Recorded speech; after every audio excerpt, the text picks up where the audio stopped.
Lecture में हम discuss करेंगे एसेट रिकंस्ट्रक्शन कंपनी के बारे में, जिसे एआरसी भी कहा जाता है। आज हम इसके बारे में डिस्कशन करने वाले हैं। एआरसी कौन से लॉ में कवर होती है और इसे और क्या कहते हैं, पहले कुछ ब्रीफ इंट्रोडक्शन दे दो। एसेट रिकंस्ट्रक्शन कंपनी को सिक्योरिटाइजेशन कंपनी भी या रिकंस्ट्रक्शन कंपनी भी बोलते हैं, और ये एक ऐसी कंपनी होती है जो securitization and reconstruction of financial asset and enforcement of security interest.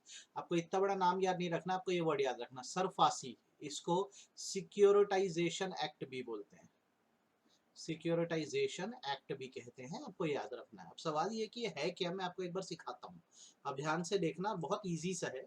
देखो, बैंक की अगर मैं बात करूं, बैंक का दो वर्क होता है मेनली। क्या करना? डिपॉजिट एक्सेप्ट करना। जनता से बैंक क्या करता है? डिपॉजिट एक्सेप्ट करता है, और जो डिपॉजिट एक्सेप्ट किया गया उसे एज अ लोन दे देना। आप भी इस बात से एग्री करोगे। बैंक की अर्निंग क्या होती है? इसी से तो होती है ना। बैंक पैसों को लोन पर देती है और वहां से जो इंटरेस्ट मिलता है वो बैंक का मेन रेवेन्यू होता है। एग्री करते हो आगे आप भी मेरी बात से? अब आप मेरी बात को समझो। जैसे एक बैंक है, मैं इस बैंक के पास गया लोन मांगने के लिए, तो बैंक बोलेगा कि वो लोन देगा आपको, कोई इशू नहीं है, लेकिन उसके लिए मुझे बैंक में रखना होगा कोलैटरल। कोलैटरल माने क्या? कोलैटरल माने गिरवी रखना होगा, ठीक है। शर्त क्या होती है कि अगर मैं लोन नहीं चुका पाऊंगा ना, तो ये बैंक क्या करेगा, इस कोलैटरल को सेल आउट कर देगा। कोलैटरल में क्या रखा जाता है? अक्सर इमूवेबल प्रॉपर्टीज रखी जाती है, इमूवेबल प्रॉपर्टीज रखी जाती है। और कई बार क्या होता है, मूवेबल भी रख देते हैं, तो उसमें ऐसा कोई इशू नहीं है, मूवेबल भी रखते हैं, ठीक है। तो प्रॉपर्टीज को तो आप एक और टर्म दे सकते हो ना, आप इनको क्या कह सकते हो? असेट्स कह सकते हो। तो हो ये रहा है बेसिकली, अगर आप देखोगे तो आप जो हो वो जब बैंक के पास गए हो, तो बैंक ने आपको दिया है लोन, और बैंक को आपने अपनी क्या दे दी है? एसेट्स दे दी है कोलैटरल पे।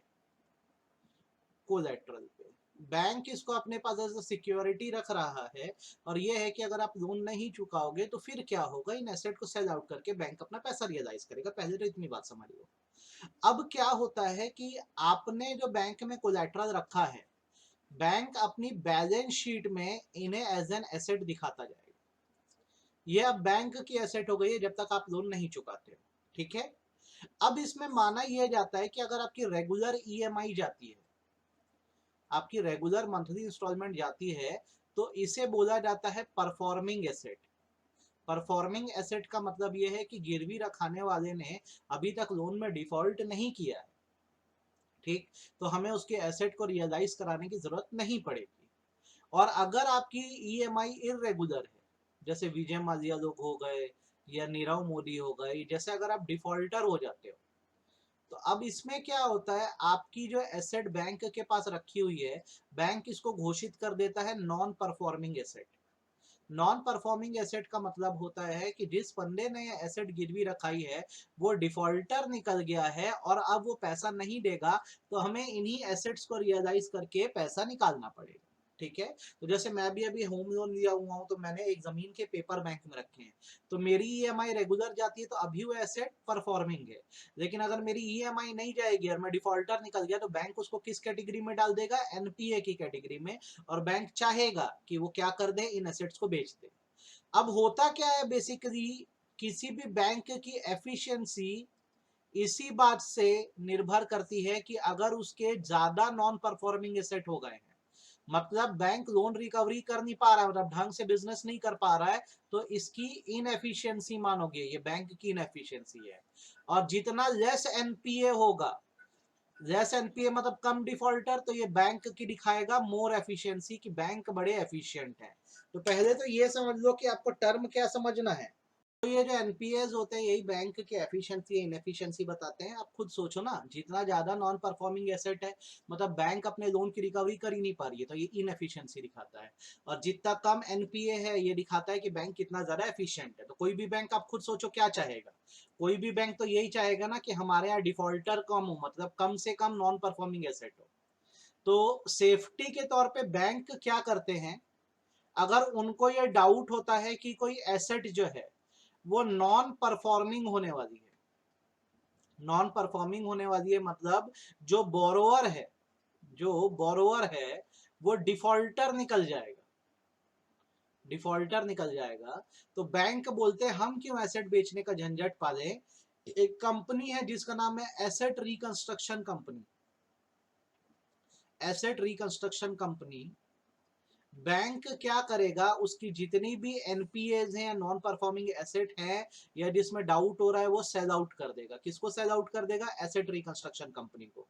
ये कंपनी क्या करेगी, जो लोन अमाउंट है, जो लोन अमाउंट है वो बैंक को पे कर देगी, बैंक को पे कर देगी।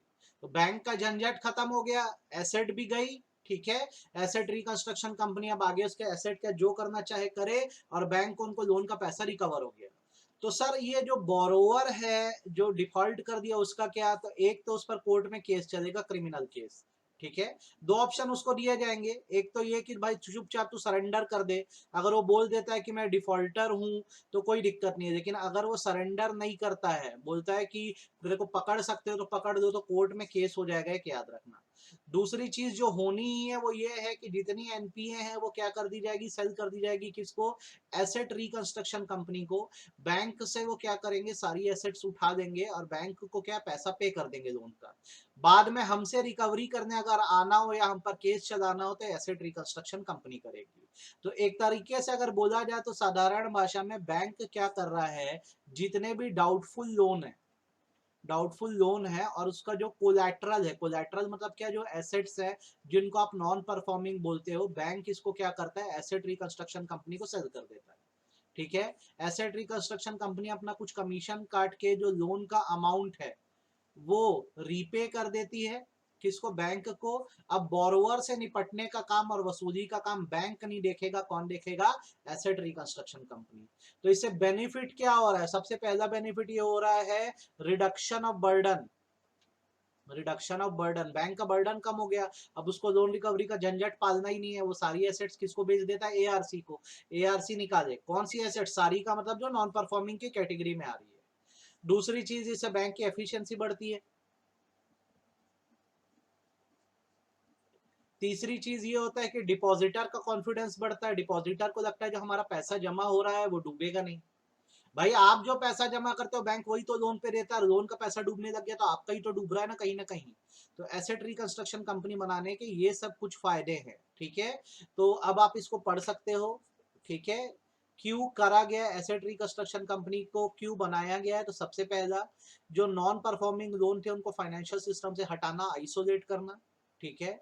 दूसरा, फाइनेंशियल सिस्टम मतलब बैंक अपनी कोर एक्टिविटी पर ध्यान दे सके। और जो एसेट डिस्ट्रेस्ड थी, डिस्ट्रेस मतलब नॉन परफॉर्मिंग थी, उनका भी एक मार्केट क्रिएट करना कि कोई तो है जो ऐसी एसेट्स को भी खरीदने को तैयार। ठीक बात है। एआरसी के कुछ फंक्शंस एसेट रिकंस्ट्रक्शन कंपनी के क्या है? सबसे पहला, ये बैंकों की एसेट्स एक्वायर करते हैं, ठीक। बोरोवर के बिजनेस पर टेक ओवर कर सकते हैं। जैसे मेरी कंपनी, उसने बैंक से लोन दिया, अब कंपनी लोन नहीं चुका पा रही है तो बैंक क्या करेगा? बैंक तो उस कंपनी की एसेट क्या किया है, बेच दिया एआरसी को। एआरसी आके बिजनेस पे कब्जा कर देगा। नेक्स्ट, डेप्थ का रीस्केड्यूल हो जाता है। बैंक का कोई मतलब नहीं है, हमको जो डेप्थ है किसको चुकाना है? हमको चुकाना है एसेट रिकंस्ट्रक्शन कंपनी को। देन एनफोर्समेंट होता है, ये होता है कि जो गिरवी रखा गया वो पैसा जरूर निकलेगा, और डेप्थ प्रॉपर सेटल हो जाती है ढंग से। तो ये सारे फायदे हैं एसेट रिकंस्ट्रक्शन कंपनी के, ठीक है। नेक्स्ट बेनिफिट आप खुद पढ़ सकते हो, आपको इश्यू आएगा तो मेरे को बताना। रजिस्ट्रेशन कैसे कराया जाए? तो एक कंपनी के फॉर्म में इसको बनाओ, कंपनीज एक्ट 2013 में, और बनाने के बाद आप क्या करो, आरबीआई के पास रजिस्ट्रेशन करवा दो, ठीक है। तो आरबीआई के पास रजिस्ट्रेशन जैसे आप कराने जाओगे तो आपको जो सर्टिफिकेट ऑफ रजिस्ट्रेशन है वो सरफासी एक्ट के हिसाब से, सिक्योरिटाइजेशन एक्ट के हिसाब से मिलेगा आपकी कंपनी को, ठीक है। एक प्रॉपर फॉर्मेट में आपको आरबीआई के पास इसका क्या करना होता है, एप्लीकेशन डालना होता है कि आप एसेट रिकंस्ट्रक्शन कंपनी का काम करना चाहते हो। किस एड्रेस पर जाएगा? तो सेंट्रल ऑफिस आरबीआई मुंबई में जो है उस एड्रेस पे जाएगा, ठीक है। नेक्स्ट, जिन एआरसीज को सर्टिफिकेट ऑफ रजिस्ट्रेशन मिल गया है, ये माना जाएगा सिक्योरिटाइजेशन और एसेट रिकंस्ट्रक्शन का काम कर सकते हैं। ठीक है। कब से करना है, तो सर्टिफिकेट ऑफ रजिस्ट्रेशन मिलने के 6 महीने के अंदर अपना काम इनको करना स्टार्ट कर देना है। अगर कोई एआरसी 6 महीने में काम स्टार्ट नहीं करती, आरबीआई उनको और 6 महीने मतलब टोटल 12 महीने के पीरियड में आपको रिकंस्ट्रक्शन का काम चालू करना होगा, यदि आपने सर्टिफिकेट ऑफ रजिस्ट्रेशन दे दिया है तो। ये बात आप मत भूलना, ये अच्छे से ध्यान रखना। Next condition, asset reconstruction company बनाते हो तो minimum net owned fund 2 crore रुपए का कम से कम होना चाहिए। ठीक है। अभी ये इसमें एक अपडेट आया है, इसको 2 करोड़ को बढ़ा के अब क्या कर दिया गया, 100 करोड़ कर दिया गया है, वो भी ऑन गोइंग बेसिस पे। ऑन गोइंग बेसिस का मतलब होता है रेगुलरली इतना तो कम से कम आपका फंड होना ही चाहिए। ठीक है। नेक्स्ट, आपको क्वार्टरली स्टेटमेंट समय समय पर आरबीआई के पास अपनी जमा करनी होगी कि हर 3 महीने में आपकी परफॉर्मेंस कैसी है। इसका फॉर्मेट जो है SCRC 1 और SCRC 2 में होता है, जिसमें आप पूरे डिटेल देते हो कि आपकी खुद की एसेट कितनी है, आपने कितनी एक्वायर करी, साल भर में कितनी बेची। और ये क्या करना है, जब क्वार्टर या 3 महीना क्लोज होता है तो उसके 15 दिन के अंदर आपको आरबीआई के पास जमा करवाना है। आई होप आपको एसेट रिकंस्ट्रक्शन कंपनी का कंसेप्ट एकदम अच्छे से समझ आ गया होगा, इसमें बिल्कुल दिक्कत नहीं जाएगी। ठीक। नेक्स्ट बारी आती है हाउसिंग फाइनेंस कंपनी की, लास्ट टॉपिक है और आपका चैप्टर खत्म हो गया। हाउसिंग फाइनेंस कंपनी क्या है, ऐसे स्पेशलाइज्ड इंस्टीट्यूशन है, स्पेशलाइज्ड इंस्टीट्यूशन है जिनका जो मेन फोकस होता है, जो मेन फोकस होता है वो हाउसिंग एंड डेवलपमेंट पे होता है, हाउसिंग एंड डेवलपमेंट पे होता है। ठीक है। आपको मैं बता दूं, इनके जो रेगुलेटर हैं, इनका जो रेगुलेटर है वो है NHB, नेशनल हाउसिंग बैंक इनका रेगुलेटर, नेशनल हाउसिंग बैंक इनका रेगुलेटर है। इसको बनाने का पर्पस क्या है, तो जैसे क्या होता है, समय समय पर गवर्नमेंट की ना हाउसिंग स्कीम निकलती है, गवर्नमेंट की हाउसिंग स्कीम निकलती है, जैसे अभी अटल आवास योजना निकली। ठीक है। अटल आवास योजना निकली। अब अटल आवास योजना जैसे निकली है तो इसमें क्या होगा, जो गरीब लोग होंगे उनको 1 BHK या 2 BHK का घर दिया जाएगा या क्वार्टर दिया जाएगा। ठीक है। तो सबके पास तो उतने पैसे है नहीं, अगर बिलो पॉवर्टी लाइन या कोई पुअर पर्सन है तो उसके पास उतने पैसे तो है नहीं। तो क्या होता है, ये स्पेशलाइज्ड इंस्टीट्यूशन होते हैं जो बहुत कम दर पे इनको लोन देने का काम करते हैं, जैसे HDFC। फुल फॉर्म क्या है, housing and development financial corporation. करता क्या है बेसिकली, किसी का भी देखोगे ना बैंक से कंपेयर करोगे, इनका होम लोन का रेट सबसे कम होता है। ठीक है। तो क्या है, अब आपको समझ आ गया होगा, हाउसिंग फाइनेंस कंपनी एक type of non banking financial institution है जिसका मेन काम क्या है, होम लोन देना, उससे रिलेटेड एक्टिविटी। रिलेटेड एक्टिविटी मतलब होम के रिपेयर के लिए या कंस्ट्रक्शन के लिए भी लोन दे सकते हैं। ठीक है। किसमें कवर होता है, इसको कौन रेगुलेट करता है, तो NHB है, नेशनल हाउसिंग बैंक करता है। ठीक है। डिफाइन करोगे तो हाउसिंग फाइनेंस कंपनी क्या है, कंपनीज एक्ट 2013 में रजिस्टर्ड हुई एक कंपनी है जिसका मेन काम क्या है, हाउसिंग के लिए फाइनेंस देना है, पैसा देना। ठीक है। फायदे क्या है इसके, जो अभी जैसे मोदी सरकार है उसने प्रधानमंत्री आवास योजना निकाली है, इसमें 23,000 करोड़ का एक फंड दिया गया है कि हाउसिंग फाइनेंस कंपनी चाहे तो इस फंड से वो क्या कर सकती है, लोन एलोकेट कर सकती है। सर ये वाला पॉइंट नहीं समझ आया हम लोग को। सरकार ने निकाली है प्रधानमंत्री आवास योजना, अब सरकार को क्या लोन बांटना है लोगों में, तो उसके लिए वो क्या है, हाउसिंग फाइनेंस कंपनीज को फंड दे सकती है कि तुम लोग जाओ और लोगों में क्या बांटो, लोन बांटो। ठीक है। देन इसमें ये बेसिकली माना जाता है कि अभी जमीन पे जैसे आप खरीदोगे घर वर तो कैपिटल गेन टैक्स जो होता है पहले 2-3 साल तक एग्जम्प्ट कर दिया गया है या रोक दिया गया है, तो इससे आपका फायदा ये होगा कि आप ज्यादा से ज्यादा इमूवेबल प्रॉपर्टी खरीद सकते हो। ठीक है। देन क्या होता है, हाउसिंग फाइनेंस कंपनी में सारा काम डिजिटली हो जाता है तो प्रोसेसिंग आसान है, फटाफट क्या हो सकता है, आप घर वर खरीद सकते हो। और इसका ज्यादा इस्तेमाल जो हो रहा है वो कहाँ पर हो रहा है, जो 2 टायर या 3 टायर सिटीज है ना, वहां पर इसका ज्यादा इस्तेमाल हो रहा है। सेमी अर्बन एरिया जैसे दुर्ग भिलाई को मान लो सेमी अर्बन है, तो यहाँ पर हाउसिंग फाइनेंस कंपनी का बड़े फायदे हैं। आई होप आपको अभी तक ये समझ आ गया होगा। अब अगर आपको हाउसिंग फाइनेंस कंपनी बनानी है तो तरीका क्या है, just like any other company, वही रन फॉर्म भरना है, MOA में लिखना है, प्रिंसिपल एक्टिविटी क्या होगी, होम लोन देना। ठीक है।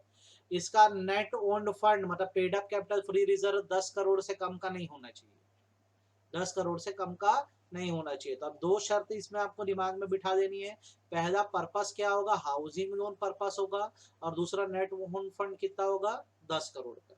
अब जैसे कंपनी बन गई है तो अब आपको क्या है, यहाँ पे सर्टिफिकेट आरबीआई से ना लेकर किससे लेना है, नेशनल हाउसिंग बैंक से लेना है। तो नेशनल हाउसिंग बैंक से आप जब सर्टिफिकेट ऑफ रजिस्ट्रेशन लोगे तो कुछ बातें जो है आपको फुलफिल करनी होगी। सबसे पहला देखो, आप एक फाइनेंस कंपनी हो तो आप भी जब किसी को लोन दोगे तो कहीं से दिए होगे तभी तो दोगे ना। तो ये माना जाता है कि इसकी ये पोजीशन हो कि इससे जो डिपॉजिटर जुड़े हैं उनको फ्यूचर में ये पैसा पूरा चुका सके। ठीक है। नेक्स्ट, ऐसे अफेयर्स हो हाउसिंग फाइनेंस कंपनी के जो लोगों के लिए डेट्रीमेंटल या हार्मफुल ना हो। हार्मफुल ना हो सर, ये दोनों पॉइंट नहीं समझ आ रहे। चलो मैं एक हाउसिंग फाइनेंस कंपनी बनाता, गृह फाइनेंस। अब मुझे अगर ये लोन बांटना है तो मेरे सोर्स क्या है, एक तो मुझे डिपॉजिटर्स बनाने होंगे। डिपॉजिटर मतलब मेरे बैंक में जो पैसे जमा कराएंगे फाइनेंस में। और दूसरा क्या, गवर्नमेंट से मिलेगा। तो मुझे सर्टिफिकेट ऑफ रजिस्ट्रेशन तभी मिलेगा बेसिकली जब मैं ये फुलफिल करूं बात कि मैं डिपॉजिटर के पैसे चुका दूंगा। दूसरा कि जो भी काम होगा हाउसिंग फाइनेंस कंपनी का उससे किसी का नुकसान नहीं होगा। नेक्स्ट, मैनेजमेंट में वो लोग बैठे हैं जो पब्लिक इंटरेस्ट को नुकसान नहीं पहुंचाते हैं, मतलब फ्रॉड लोग नहीं है। एक प्रॉपर कैपिटल स्ट्रक्चर है, मतलब मेरे पास 10 करोड़ रुपए का खुद का नेट ओन फंड है। पब्लिक इंटरेस्ट को बराबर सर्व करेंगे हम सर्टिफिकेट ऑफ रजिस्ट्रेशन मिलने के बाद। ठीक है। हमको अगर सर्टिफिकेट दिया जाता है हमारी कंपनी को तो इससे कहीं भी हाउसिंग फाइनेंस सेक्टर का नुकसान नहीं है। इसके अलावा कोई एनी अदर कंडीशन लगानी हो तो लगाई जा सकती है। अगर ये शर्तें पूरी होती है तो बेसिकली माना जाता है सर्टिफिकेट ऑफ रजिस्ट्रेशन आपको दे दिया जाएगा। अब आप हर जगह जैसे पढ़े नेट ओन फंड, तो नेट ओन फंड का आपको मीनिंग भी पता हो जाना चाहिए। नेट ओन फंड में ये सब का एग्रीगेट आता है, आप देख लो। सबसे पहला paid up capital free reserve जो बैलेंस शीट में दिख रहा है उससे आपको माइनस करना होता है ये सारी चीजें। ये इतनी डेफिनेशन पढ़ना आपको जरूर पूछेगी और इम्पोर्टेंट है। दूसरा, सब्सिडरी की डेफिनेशन जरूर पढ़ो।